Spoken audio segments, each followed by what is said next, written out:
अस्सलाम वालेकुम व्यूअर्स, मैं हूं मोहम्मद अबूज़र और आप देख रहे हैं ज़र मैथ और लेक्चर्स ऑन कैलकुलस के लेक्चर नंबर 1 के लिए आज हम रिकॉर्डिंग कर रहे हैं और इसमें हम डिस्कस करेंगे डोमेन और एंड रेंज को।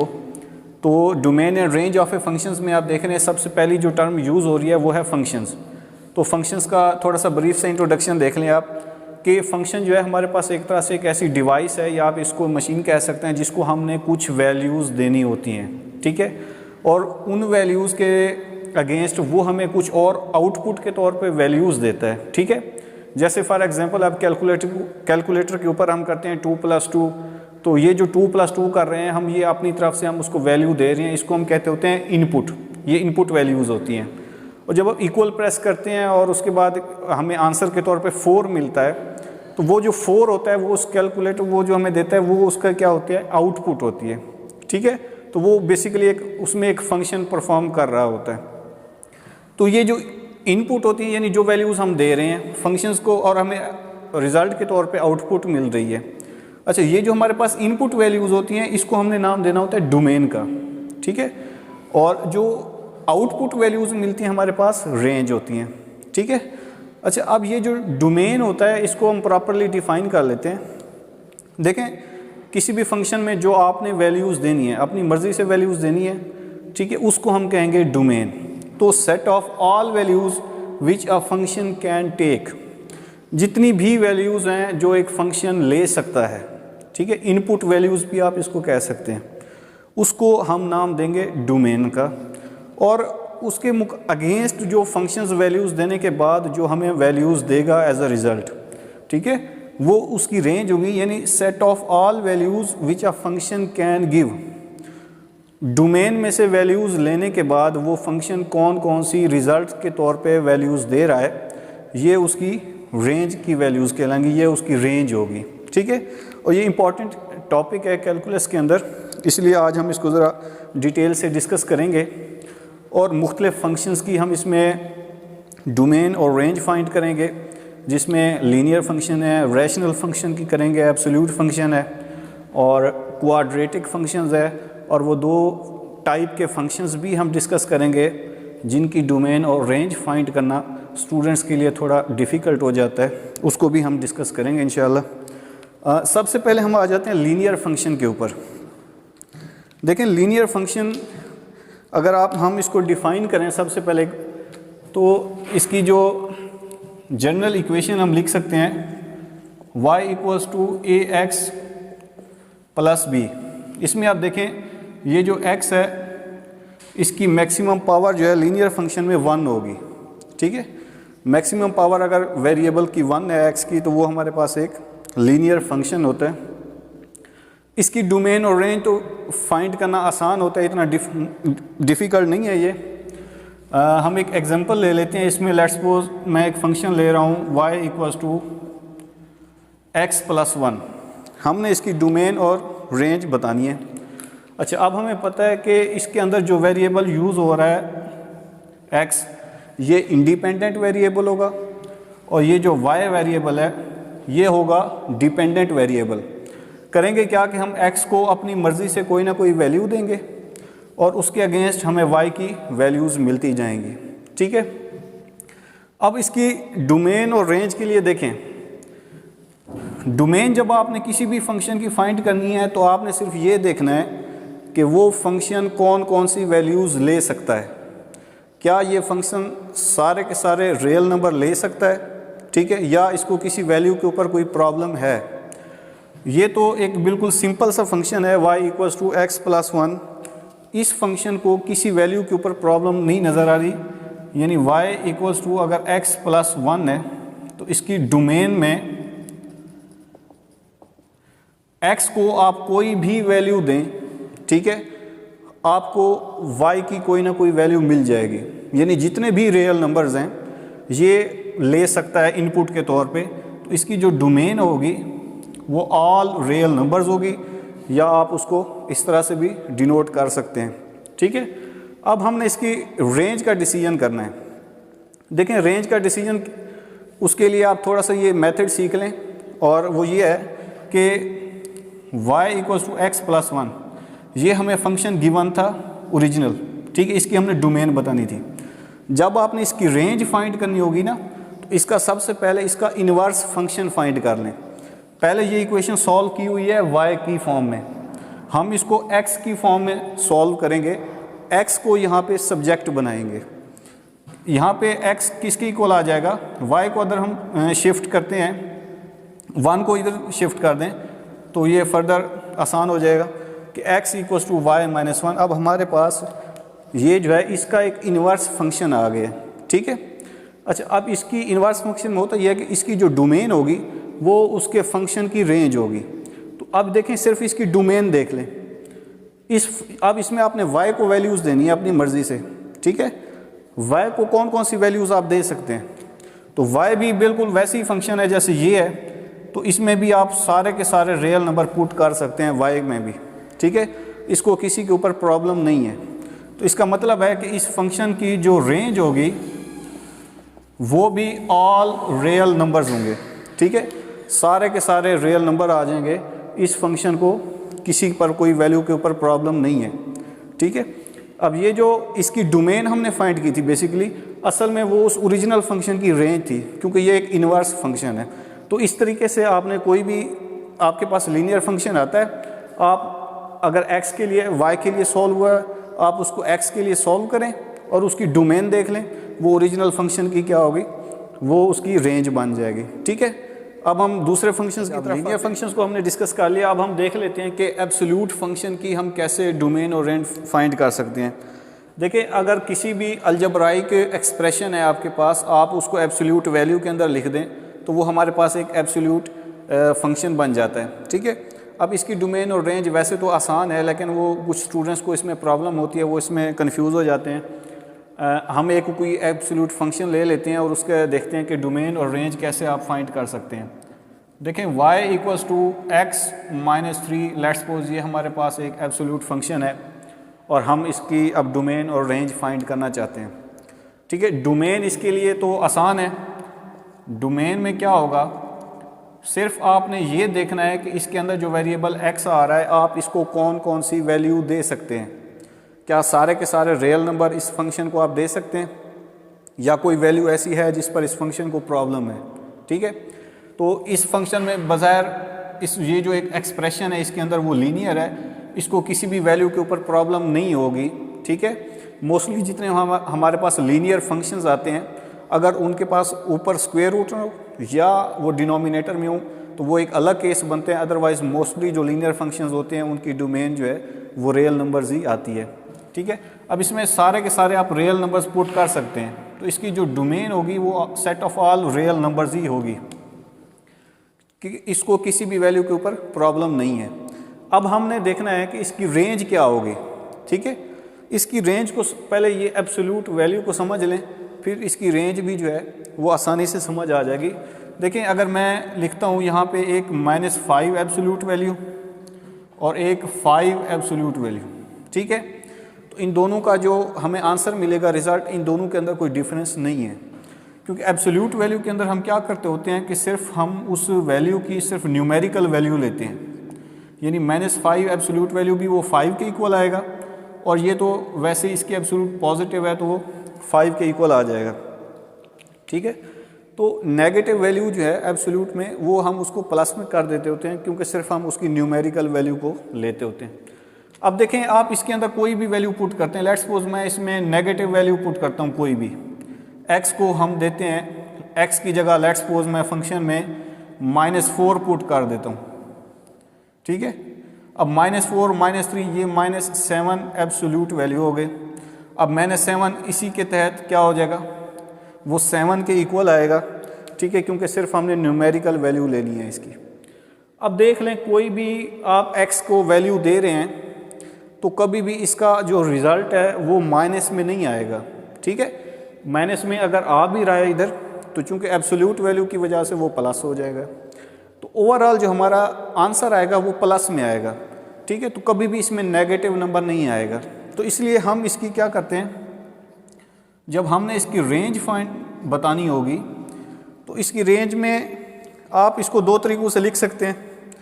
या तो आप लिखते हैं कि इस इंटरवल को 0 से इन्फिनिटी तक ये इसकी रेंज है, यानी इसका मतलब होता है ऑल पॉजिटिव रियल नंबर्स, ठीक है। या आप इसको ऑल पॉजिटिव से ज़्यादा जो बेटर आप वर्ड है वो कह सकते हैं कि all non negative real numbers. इन दोनों के अंदर एक स्लाइटली डिफरेंस है। तो all non negative real numbers, तो ये इसकी रेंज आ जाएगी। All non negative real numbers, domain में इसको किसी वैल्यू के ऊपर प्रॉब्लम नहीं थी, सारे के सारे रियल नंबर आ रहे थे। और इसकी जो रेंज है, ठीक है, वो उसके जो भी वैल्यू पुट करें वो माइनस में नहीं आएगा कभी भी आंसर। इसलिए हमने कहा कि या तो ये इंटरवल लिख दें आप 0 से इन्फिनिटी तक, यानी all non negative real numbers इसके इंटरवल में आ जाएंगे। अच्छा, अब एब्सोल्यूट फंक्शन को डिस्कस करने के बाद हम जो है ना, ये डोमेन और रेंज किसी भी फंक्शन की फाइंड करना आसान होता, लेकिन अगर ये दो मेन प्रॉब्लम्स जो हैं वो हमारे पास ना आती, दो मेन टाइप के फंक्शंस होंगे जिसकी वजह से हमें प्रॉब्लम आती है और स्टूडेंट्स को जो है ना वो डोमेन और रेंज करना मुश्किल हो जाता है। अच्छा, पहले जब इस टाइप के फंक्शन आते हैं, लेट्स सपोज मैं जिसको हम रैशनल फंक्शन भी कह सकते हैं, या मैं उसकी कोई स्पेसिफिक लेट्स सपोज ये x माइनस a लेता हूँ। a आपके पास कोई भी वैल्यू हो सकती है, ठीक है, नंबर्स में। तो ये जो है ना इस टाइप के जब भी फंक्शंस आते हैं तो इसको हम जो है ना वो कैसे इसकी डोमेन और रेंज फाइंड करेंगे। और उसके बाद अगर हमारे पास दूसरे इस टाइप के फंक्शन आ जाएं, let's suppose x square minus A square या एक्स स्क्वायर माइनस ये उसके ए में कोई भी वैल्यू हो, तो ये हमारे पास जब इस टाइप के फंक्शन आ जाते हैं तो ये हमें यहाँ पे प्रॉब्लम होती है डोमेन और रेंज फाइंड करते हुए। अच्छा, यहाँ पे प्रॉब्लम क्या है कि डिनोमिनेटर 0 हो जाता है और यहाँ पे जो ऊपर चूँकि स्क्वायर रूट है तो यहाँ पे बाज़ दफ़ा वैल्यूज़ कम्प्लेक्स में चली जाती हैं, इमेजिनरी हो जाती हैं। तो इन दो मेन प्रॉब्लम्स को अब हम डिस्कस करेंगे कि अगर इस तरह की सिचुएशन आ जाए तो आपने डोमेन और रेंज कैसे फाइंड करनी है। तो मैं इस फर्स्ट केस की कोई स्पेसिफिक एग्जांपल ले लेता हूँ। लेट्स सपोज यहाँ पे मैं इसके लिए कोई फंक्शन लेता हूँ y equals to 1/x minus 3, let's suppose हमने ले लिए। अब देखें ये उसी टाइप का फंक्शन है। अब हमने इसकी फाइंड करनी है डोमेन, ठीक है। जब आपने इसकी डोमेन फाइंड करनी है तो हमने देखना है कि इसके अंदर जो वैल्यू x आ रही है आप इसको कौन कौन सी वैल्यू दे सकते हैं। पहले पिछले केसेस में जब भी हमने डोमेन फाइंड किया हमने कहा सारे रियल नंबर्स हैं, यानी सारे के सारे रियल नंबर आप यहाँ पुट कर सकते हैं। क्या ऐसा ही केस इधर होगा? ठीक है, ये क्वेश्चन है, क्या इस x के अंदर आप सारे के सारे रियल नंबर पुट कर सकते हैं? ठीक है, या कोई ऐसी वैल्यू है जिस पर इस फंक्शन को प्रॉब्लम है। फंक्शन को प्रॉब्लम का मतलब ये होता है कि वहाँ पे वो फंक्शन अनडिफाइंड हो जाता है। ठीक है, अब इसमें देखें 1/, अगर यहाँ पे मैं 1/x माइनस 3 है, वहाँ पे मैं x की जगह लेट्स सपोज 3 वैल्यू देता हूँ तो ये तो 1/0 की फॉर्म आ रही है, जो हमारे पास डिनोमिनेटर इसमें 0 हो गया है, इसलिए ये क्या हो जाएगा, यहाँ पे ये फंक्शन अनडिफाइंड हो जाएगा। ठीक है, हम इसको फर्दर सॉल्व नहीं कर सकते, हमने इस केस से बचना है। अब जब आपने इसकी डोमेन निकालनी है ना, ठीक है, अब बाकी सारे रियल नंबर इस फंक्शन में आ सकते हैं इनपुट के तौर पे। सिर्फ एक वैल्यू है और वो है 3, जो इस फंक्शन में आप डोमेन के तौर पे पुट नहीं कर सकते। ठीक है, तो इसकी जो डोमेन होगी आप उसको कह सकते हैं ऑल रियल नंबर्स, सारे के सारे रियल नंबर आ जाएंगे माइनस उसमें से एक वैल्यू इस 3 को निकाल दें। ठीक है, इसको हमने माइनस कर देना है और इसका मतलब ये होता है कि ऑल रियल नंबर्स एक्सेप्ट 3 के अलावा बाकी जितने भी इसके रियल नंबर्स हैं वो इस फंक्शन की डोमेन में आ जाएंगे, सिर्फ ये 3 नहीं आएगा। तो इस तरह अगर कोई भी फंक्शन आपके पास आ जाता है जिसकी आपने डोमेन फाइंड करनी हो तो आप सिंपली ये देखेंगे कि वो कौन सी वैल्यू है जिस पर उसका डिनोमिनेटर 0 हो रहा है। तो जिस वैल्यू के ऊपर उसका डिनोमिनेटर 0 हो रहा है उसको आप रियल नंबर में से एक्सक्लूड कर दें, माइनस कर दें और वो आपकी डोमेन बन जाएगी। अब हमने इसकी रेंज का फैसला करना है। अब देखें फंक्शन है हमारे पास y equals to 1/x minus 3। ठीक है, अब इसका एक तो सिंपल तरीका होता है कि आप वैल्यूज़ पुट करके देख लें, तो वो काफ़ी लेंथी प्रोसेस है। आप इसका इन्वर्स फाइंड कर लें, यानी आप इसको पहले अगर ये y के लिए फाइंड सॉल्व की हुई है तो आप इसको x के लिए सॉल्व कर दें। अब देखें अगर हम इसको क्रॉस मल्टीप्लाई करें तो ये हो जाएगा y into x minus 3 equal to 1 और yx minus 3y equal to 1 और हमने x के लिए सॉल्व करना है तो y को उधर शिफ्ट करें तो ये हो जाएगा 1 प्लस 3y और y को फर्दर डिवाइड कर दें बोथ साइड्स तो ये आ जाएगा 1 प्लस 3y ओवर, सॉरी यहाँ पे y हम यूज़ करेंगे, ठीक है। अब यहाँ पे देखें हमने इसको x के लिए सॉल्व कर लिया। अब होना क्या है कि आप सिर्फ इस फंक्शन की डोमेन देख लो, इसकी डोमेन है क्या, इसमें आप सारे के सारे रियल नंबर पुट कर सकते हैं, लेकिन नहीं, नीचे डिनोमिनेटर में देखें y है, जब भी आप इसको ज़ीरो पुट करेंगे y को, ये तो फिर नीचे डिनोमिनेटर में ज़ीरो आ जाएगा तो ये फंक्शन फिर अनडिफाइंड हो जाएगा। तो इसका मतलब है अब जो इसकी डोमेन होगी वो उस ओरिजिनल फंक्शन की रेंज होगी, तो इसकी जो रेंज आएगी अब वो क्या होगी, इसकी रेंज के बाकी सारे रियल नंबर आ जाएंगे लेकिन इस पर इसको ज़ीरो पे प्रॉब्लम है, ज़ीरो पे ये अनडिफाइंड हो रहा है तो इसको रियल नंबर में से हम ज़ीरो माइनस कर दिया हमने, ठीक है।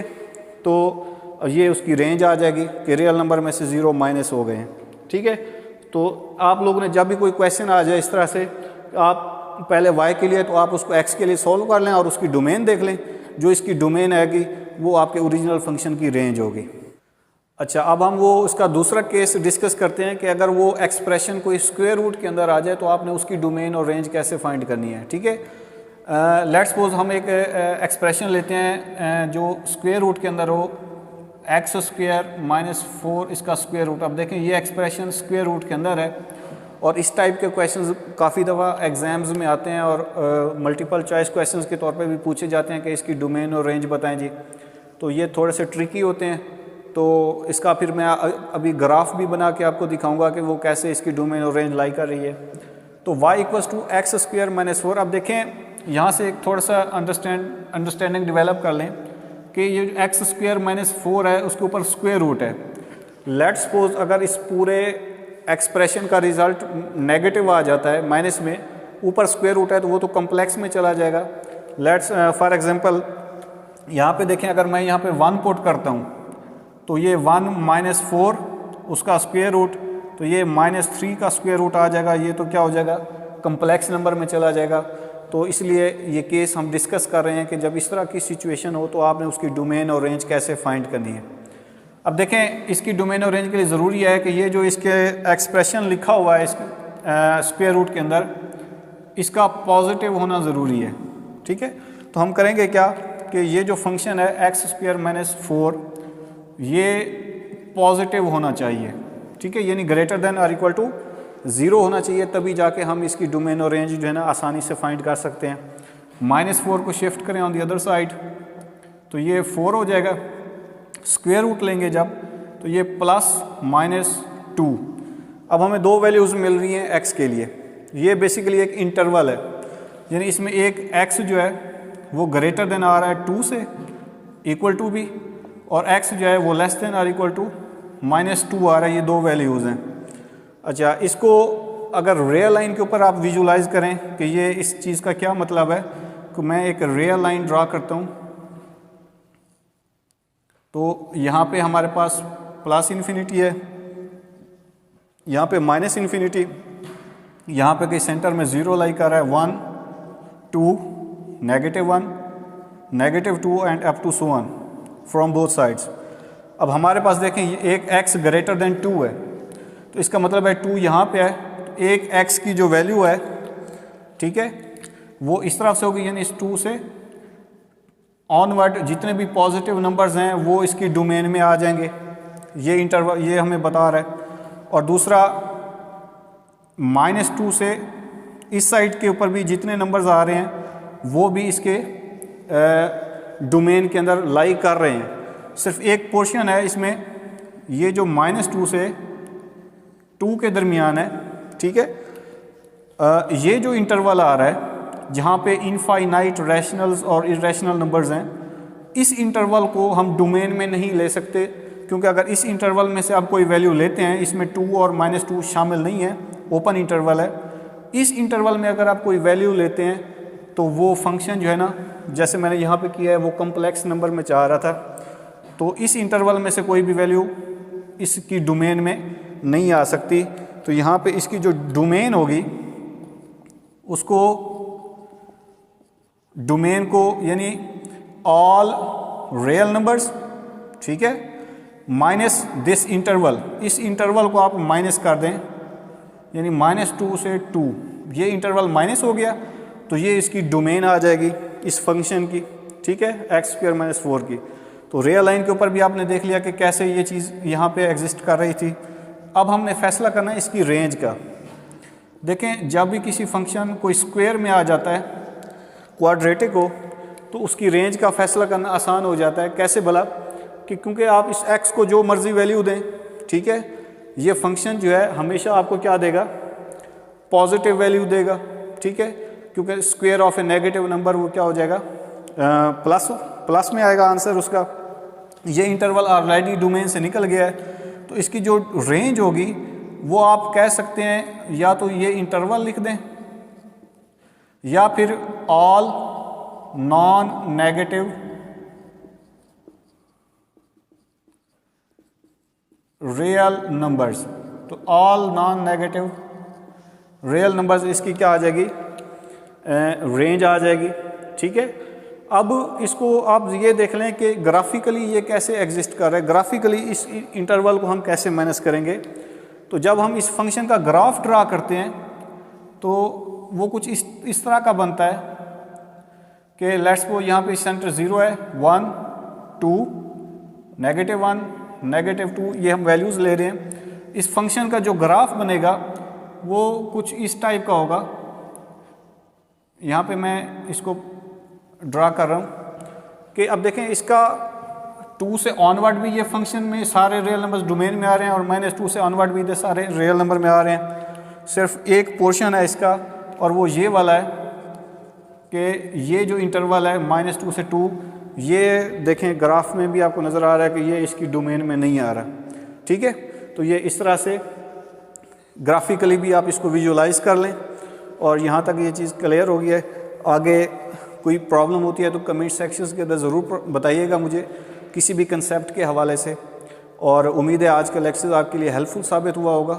और सबसे ज़रूरी बात कि चैनल को सब्सक्राइब करना ना भूलिएगा, बेल आइकॉन भी प्रेस कर दें और इंशाल्लाह फर्दर वीडियोस भी फॉलो अप करते रहें। Bundle of thanks.